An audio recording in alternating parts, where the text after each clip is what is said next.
This show is part of the Head Stuff Podcast Network. Welcome, gather round the fireside and listen to a tale of Fionn McCool, Cuchulainn, Deirdre of the Sorrows, Grainne Wail. From giants right down to fairies, of both the drooping and solitary, and ghosts who are sometimes scary. Anything goes by the fireside. Yeah. Fireside, the Puka Fireside, the narrow Fireside. Kings and queens fighting heroes, don't you run from the fun, there's no need to hide. Sit by the fireside.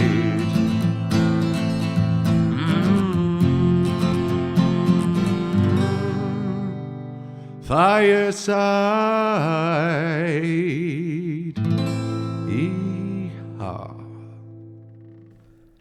Hello and welcome to Fireside, the Irish storytelling podcast. Each episode of Fireside, we take a story from folklore or mythology, we retell it, have a chat about the tale itself and about the craft, the culture and the history of storytelling.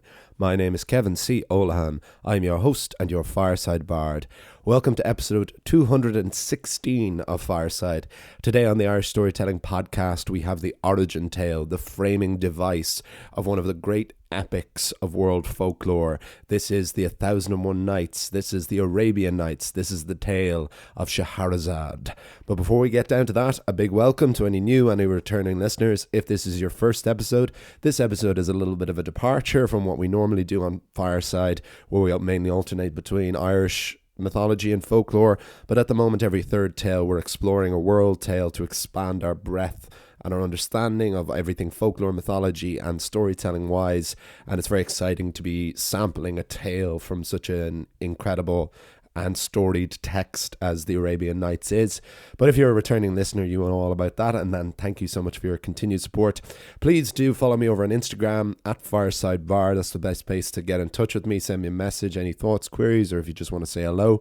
If you're not on social media, you can email me at thefiresidebar@gmail.com. I love hearing from each and every one of you. If you want to support this podcast in a more direct way, you can buy my book, Garden Sea. That's my favorite way for you to support the podcast, which you can get in paperback from the Head Stuff website or in Kindle version from Amazon, but you can ship the paperback anywhere around the world. Thank you to those who continue to buy it. It's still my favorite thing to be sending it all around to new homes. And the final way is, of course, you can support Headstuff Plus at headstuffpodcast.com, where for as little as €5 a month, although you can pay more if you want, you can get access to bonus material, not just for Fireside, but for all of the podcasts on the Headstuff Podcast Network. And all of the links are in the description below. Those are the sells out of the way. Now it's time to get down to brass tacks. I'm recording to you again from home here in Wicklow, from the home studio, so to speak. I'm slowly but surely getting back into the proper rhythm and routine and weekly rhythm of Fireside, which is great because there's been a lot of disarray of the podcast, as you know, over the last couple of months, those who listen regularly.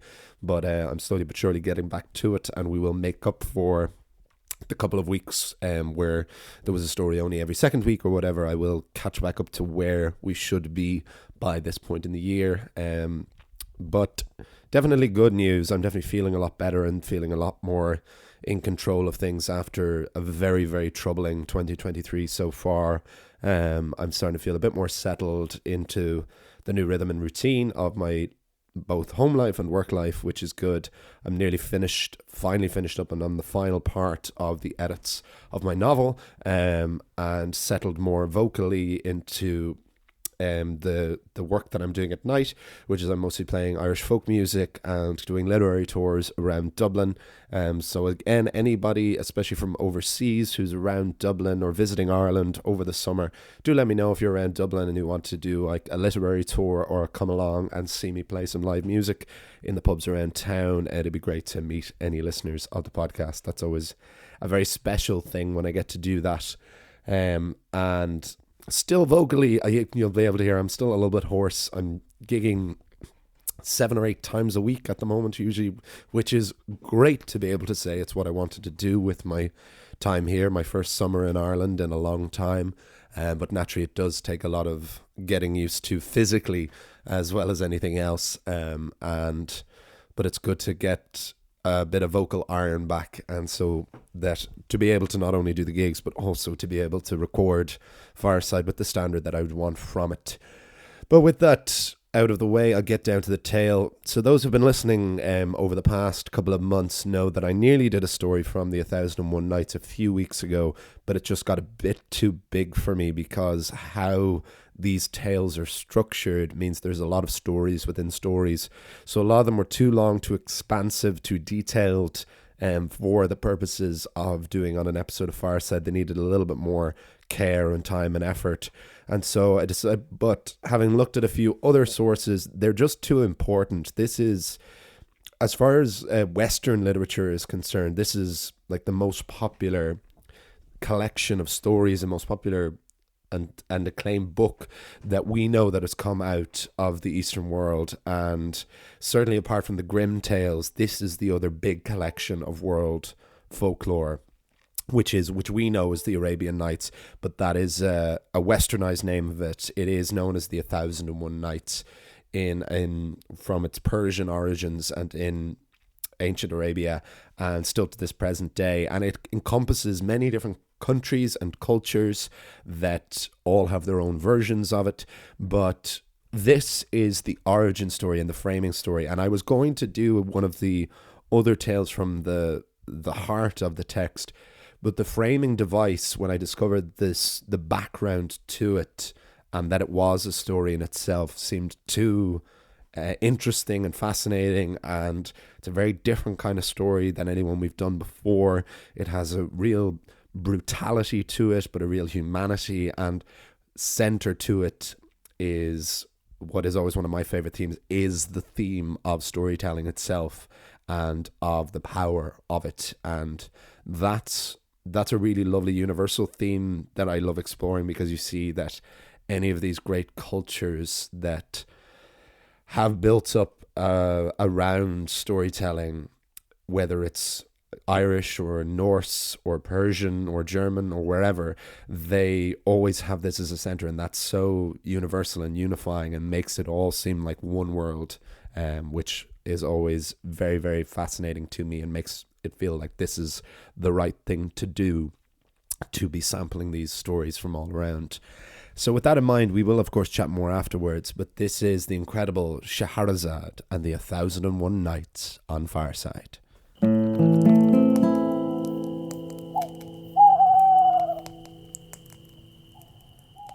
Scheherazade and the 1001 Nights.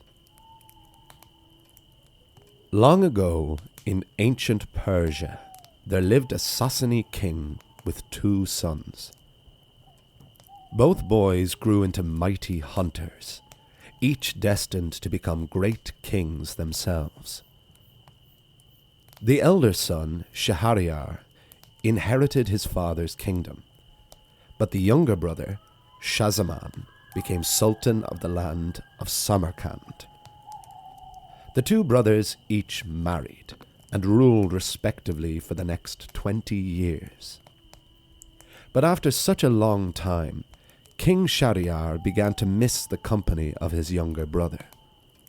So the king sent his royal vizier, Jafar, his most trusted advisor, to Samarkand to invite Shahzaman home.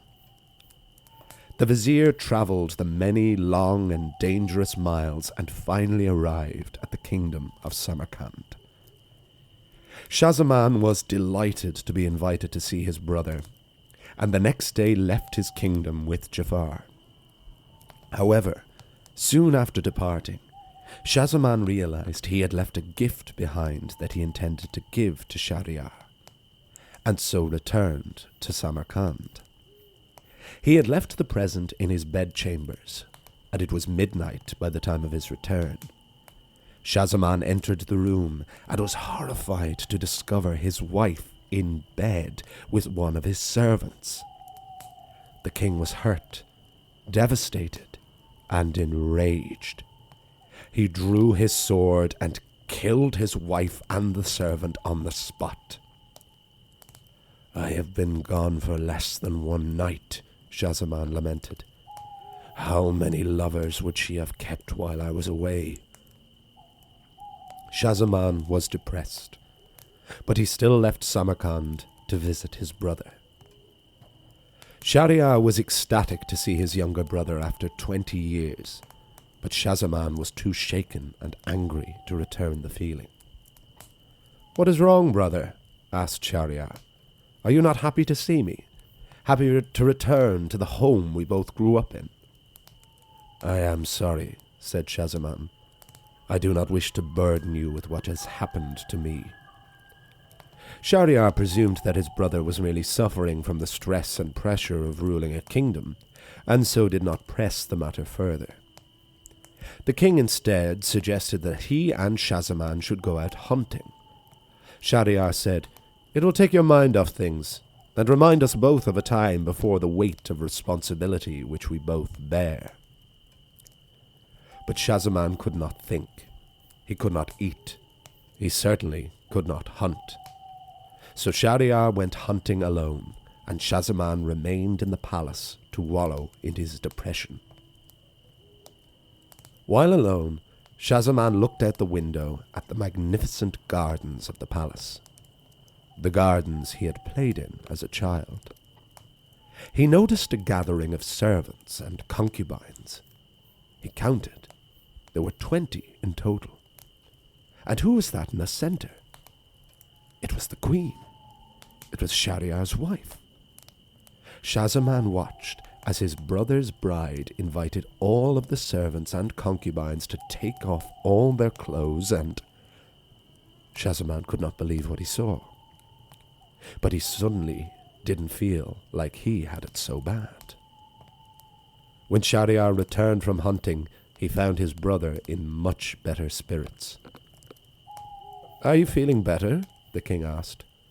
"I am, brother, but I fear to tell you the truth." After being encouraged, Shahzaman told his brother of how he had found his own wife in bed with a servant, and how he had slain them both. But then he told of witnessing Shahryar's wife and the garden orgy. The king was sickened and shocked and in disbelief. "I will not believe such a tale," said Shahryar, "until I have witnessed it with my own eyes." Shahzaman said, "Well then, tell the kingdom you are going on another hunting trip tomorrow. Then wait behind with me, and I promise you, you will see what I have seen." The next day the king did just that.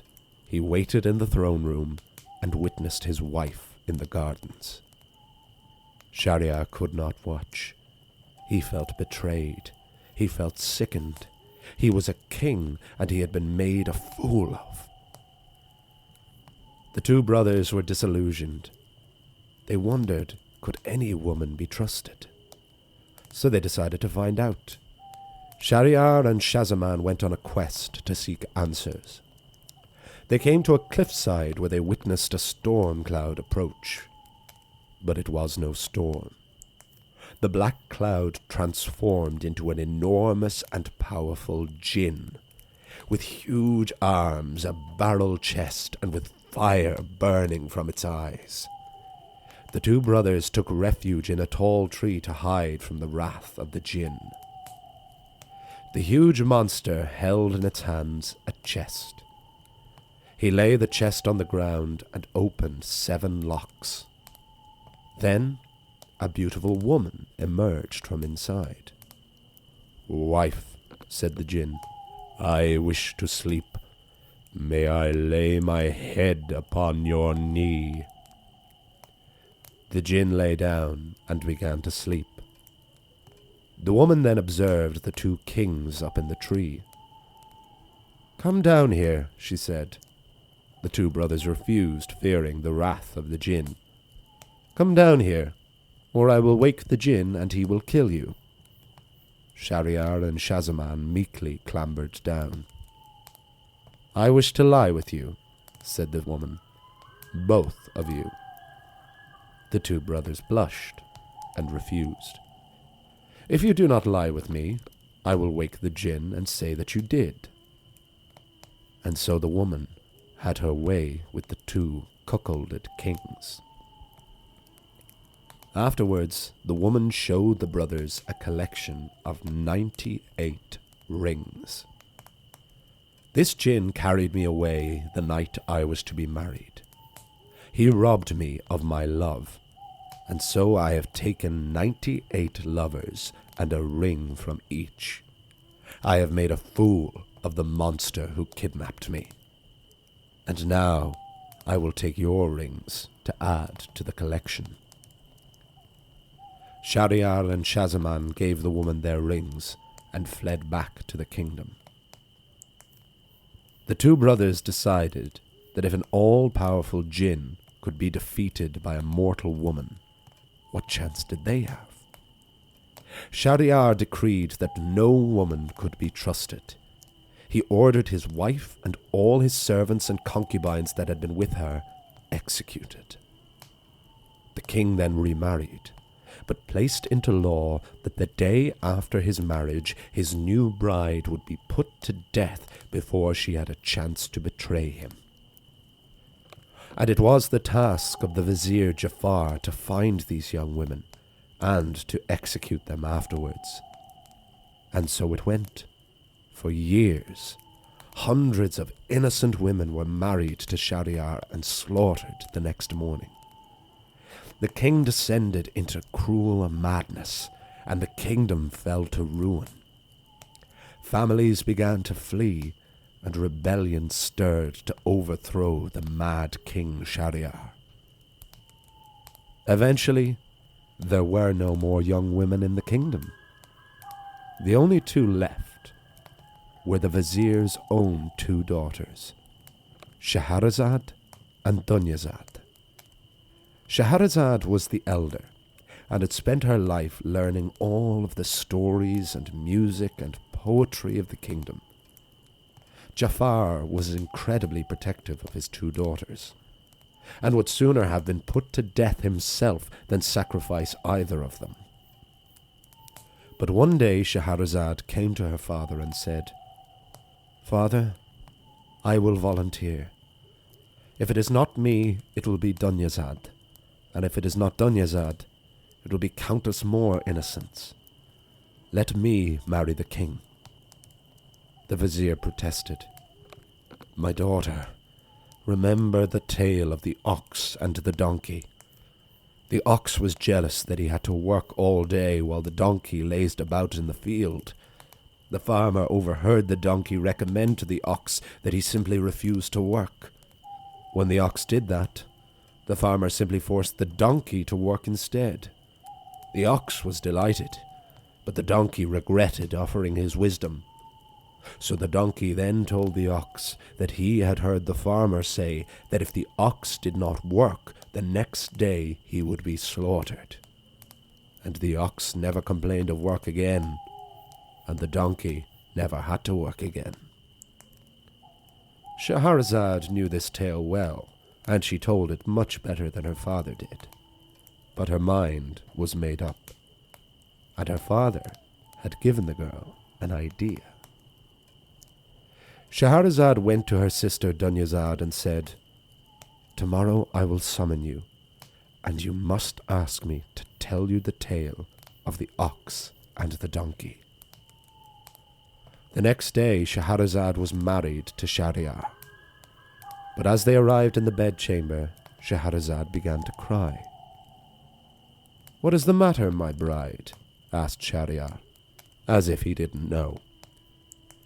"I accept that I am to be put to death tomorrow," said the girl, "but I wish to see my sister one final time." Even in his cruelty, Shahryar granted Scheherazade this request. Dunyazad was summoned, and she said, "My sister, one last time, will you tell me the story of the ox and the donkey?" Scheherazade began to tell the tale. She made sure the king was in earshot. She knew this story so well, and she was an incredibly gifted storyteller. Soon Shahryar was enraptured and hanging on Scheherazade's every word.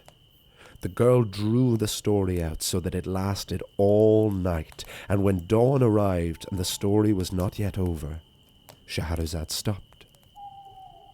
"What happened in the end?" asked the king. "It is morning, sire," said the girl. "Stories are for the night time. Anyway, is it not time for my execution?" Shahryar could not bear to not hear the story's end, and so he postponed Scheherazade's execution for one night. That evening the girl finished the story, but immediately she began another, with which the king was equally enamoured. Similarly, Scheherazade left the story on a cliffhanger at the crack of dawn, and so her execution was postponed again. And this went on for 1,001 nights. Scheherazade told stories of kings and jinn, of sailors and monsters, of Sinbad, Ali Baba, Aladdin.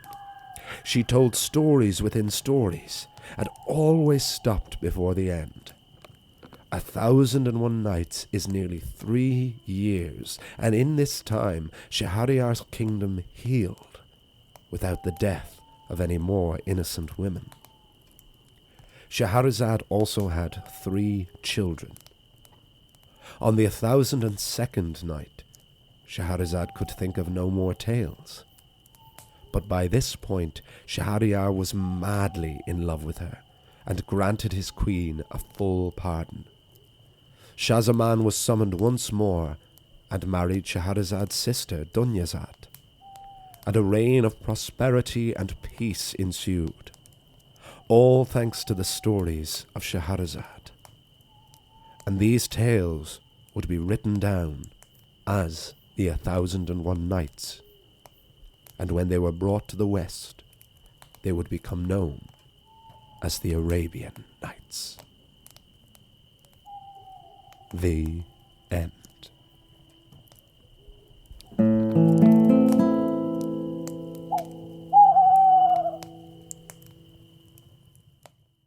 Hello, it's Stephanie Preisner, and I want to tell you about my podcast, Basically, if you have anything that you don't understand or you want made simple, you contact me and I get an expert in to explain the situation to you. We've had episodes on what is the story with AI, what is the story with trying to conceive, what is the story with Brexit, what is the story with being the Taoiseach.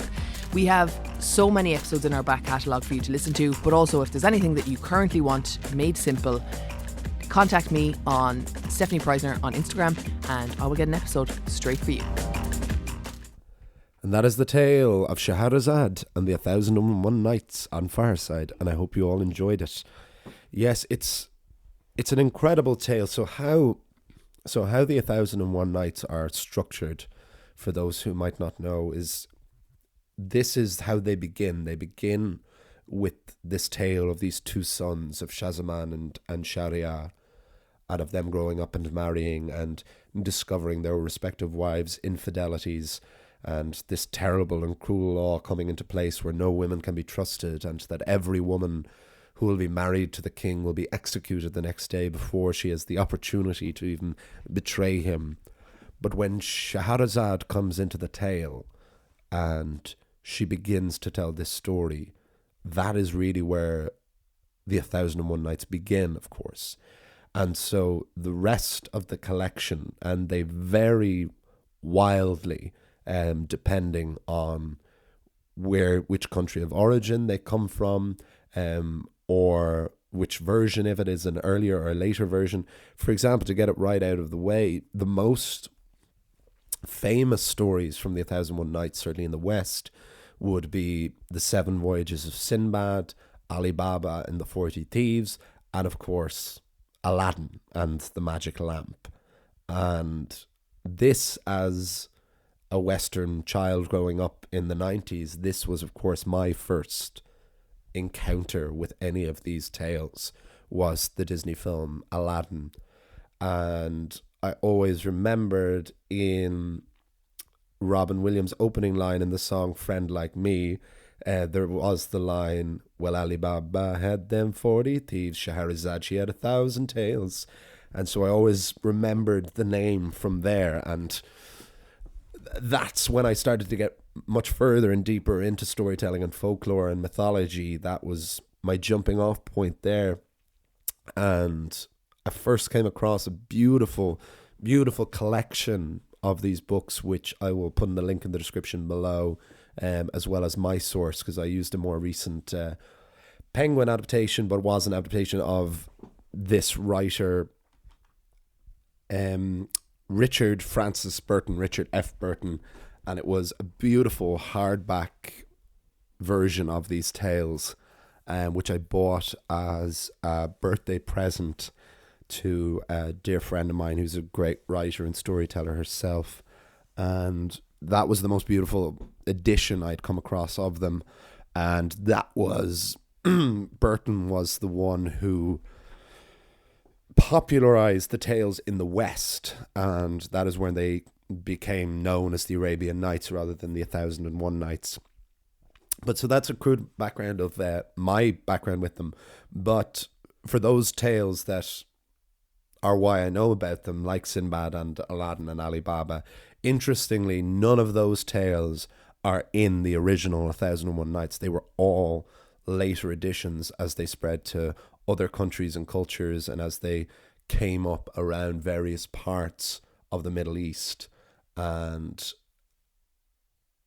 that was very interesting to me when I was searching for stories to adapt, because my instinct might have been to do one of those, particularly something like Sinbad or Ali Baba rather than Aladdin, because Aladdin just seems too famous or too big to do that. I wouldn't have almost had the interest in doing my own adaptation of it. But I was looking some more at tales such as The Fisherman and the Jinn, which of course what we would call genies in the West, but they would be jinn or jinni in the original places. And you have then various different types of jinn or jinni, such as an ifrit, which is more of a malevolent genie, it's like you have with Jafar at the end of Aladdin. And interestingly, yes, his name is Jafar in this tale, and there are one or two tales. I think it's the tale of the three apples, which is considered one of the world's first detective stories, that also has the vizier Jafar as a central character. And it is very interesting, yes, that he then becomes the villain in Aladdin when he is not a part of Aladdin and the Wonderful Lamp. But of course, the most interesting thing that I found about the 1001 Nights is this framing device, because there isn't a framing device like it in many other folklore collections or myths.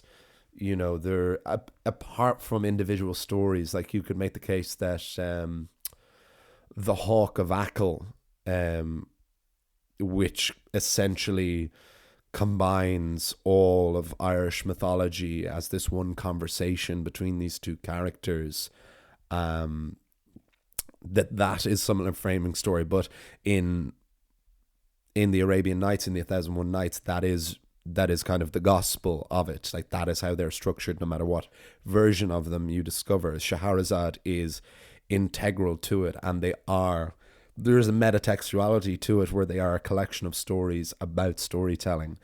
And that was what was very interesting to me, in a similar way to when we did Anansi a couple of weeks ago, and it was how he created stories, or how he gave stories to mortals. But then I discovered this, the further framing story, because I knew about the king and putting the wives to death after a night, and then this one wife who would tell him stories. I had that much in my head. But then when I discovered the background of these two tales, this quite brutal tale, with these respective infidelities and these brutal executions of the cheating brides, and this incredibly dark side section where they go and they find this other genie who has kidnapped this woman, and as a revenge she has taken 98 and now 100 lovers and taken a ring from each of them.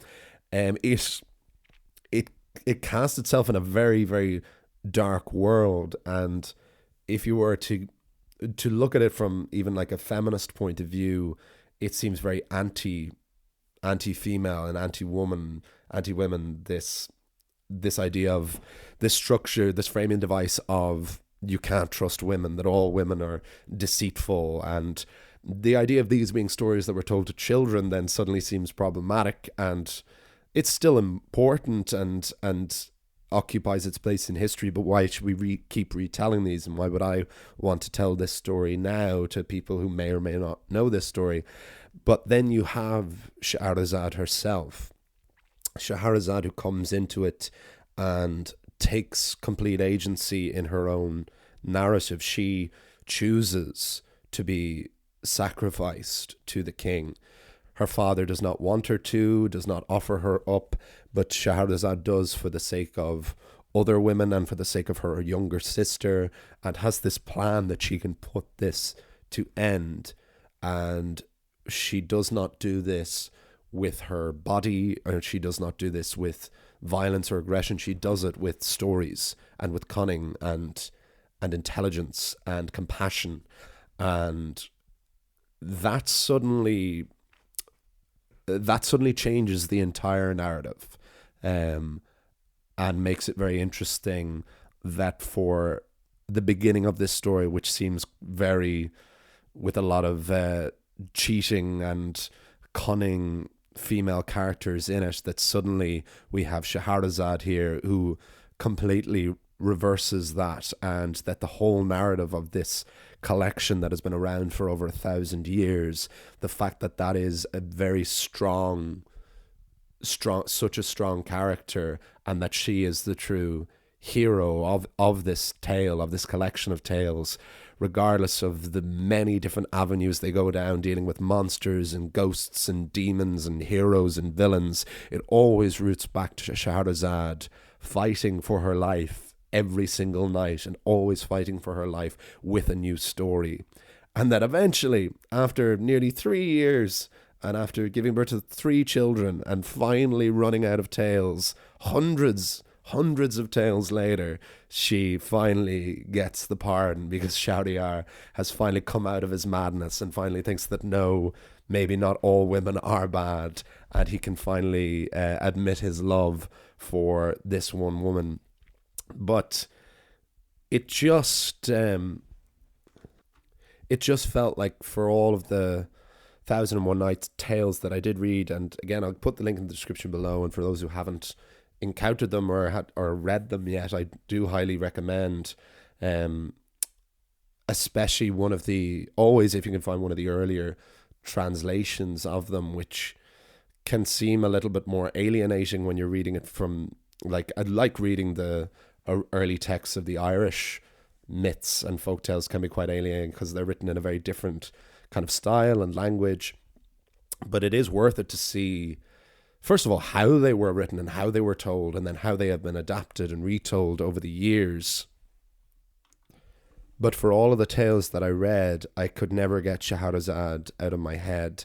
And when I wanted to even sample one tale of this vast collection, and to just introduce perhaps some new people to these tales who might not have come across them, it just didn't seem like there could be a better jumping off point than literally the origin story and framing device that is in itself possibly the best story of the collection. And so with that, but let me know what any of you think. This is a big new world to even just sample into, and I'm very humble and cautious when I adapt even briefly another culture's stories, and I always do this with the most amount of respect, and just to spread my own breadth of knowledge as well. Like, I want to learn more about my own culture, stories and mythology and folklore, but I also want to know as much about every other cultures as I can, because it just ties constantly back into the idea that every culture has similar stories, and that they all just break down to humanity and what it does mean to be human, more than anything else, more than any magic or royalty or anything like that. But yes, let me know what you thought of this one. And as always, if you're enjoying me sampling these other these other world tales from around. I'm delighted to have finally done, because when I first had the idea to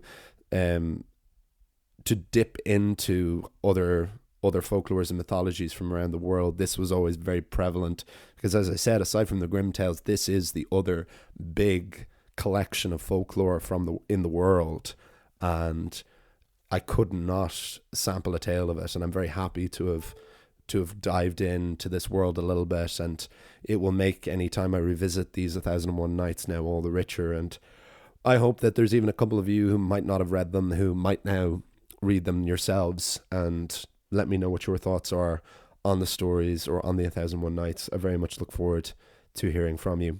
But with that, I will wrap things up. So as always, message me on Instagram, follow me at Fireside Bard on Instagram, email me at thefiresidebard@gmail.com, and buy my book Garden Sea, my poetry collection, and Neo Myth of Home in paperback or in Kindle from Amazon. Support me on Headstuff Plus at headstuffpodcast.com. Next week we will return to the Ulster cycle of Irish mythology, where we have another of the Rave Scale of the Tawn. I will see you all. You'll hear me all next time. And remember, wherever you are and wherever you go, you can always join me by the fireside. This show is part of the Headstuff Podcast Network, a hub for the creative and the curious. Shows are produced in association with Headstuff and the Podcast Studios Dublin. Find out more or become a member at headstuffpodcasts.com.